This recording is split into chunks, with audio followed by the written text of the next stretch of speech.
ఇక అంటే ప్రధానంగా ఈరోజు మీరు అంటున్నారు ఫస్ట్ తెలంగాణ మిగులు బడ్జెట్ ఉన్న తెలంగాణ 2014లో ఈరోజు అప్పుల పాలైందని.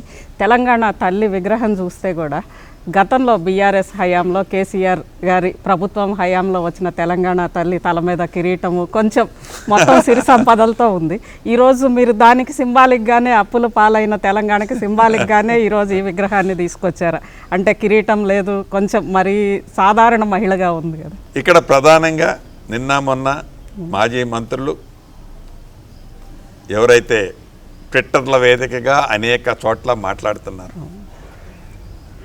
తెలంగాణ జాతి సాంగ్ మీద, తెలంగాణ తల్లి విగ్రహం మీద మేము దొరల తెలంగాణకు సంబంధించిన సాంగ్ని, దొరల తెలంగాణకు సంబంధించిన తెలంగాణ తల్లిని మేము చూపించాం.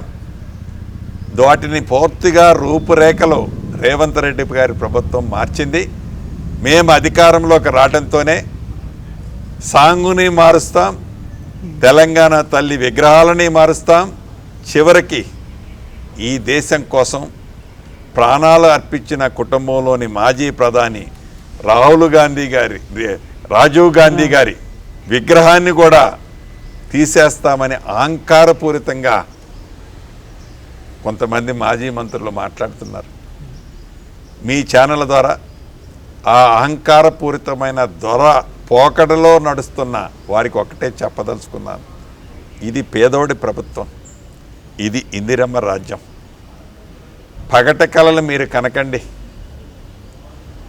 మీరు చెయ్యలేని అనేక కార్యక్రమాలు, మీరు 10 సంవత్సరాల్లో ఎలగబెట్టలేని అనేక మంచి కార్యక్రమాలు తెలంగాణ ప్రజలకి ఇందిరమ్మ రాజ్యం 1 సంవత్సరంలో చేసింది. మీరు పగట కళలకని మళ్ళీ మేము అధికారంలోకి వస్తాం, అధికారంలోకి వచ్చి ఇది పడగొడతాం, అది పడగొడతాం, మా దొరల పోకట చూపిస్తామన్నది కరెక్ట్ కాదు. పేదోడి ప్రభుత్వం, పేదోడికి అండగా ఉండే ప్రభుత్వం ఇందిరమ్మ ప్రభుత్వం. ఒరిజినల్ ఏదైతే ఉందో అది తెలంగాణ సాంగ్ కానివ్వండి, తెలంగాణ తల్లి కానివ్వండి, తిరిగి పునఃప్రతిష్ఠ చేస్తున్నామే తప్ప మా మార్కు కోసమో, మీ అహంకారాన్ని ప్రజలకి ఏలెత్తి చూపటం కోసమో మేము చేయటంలా.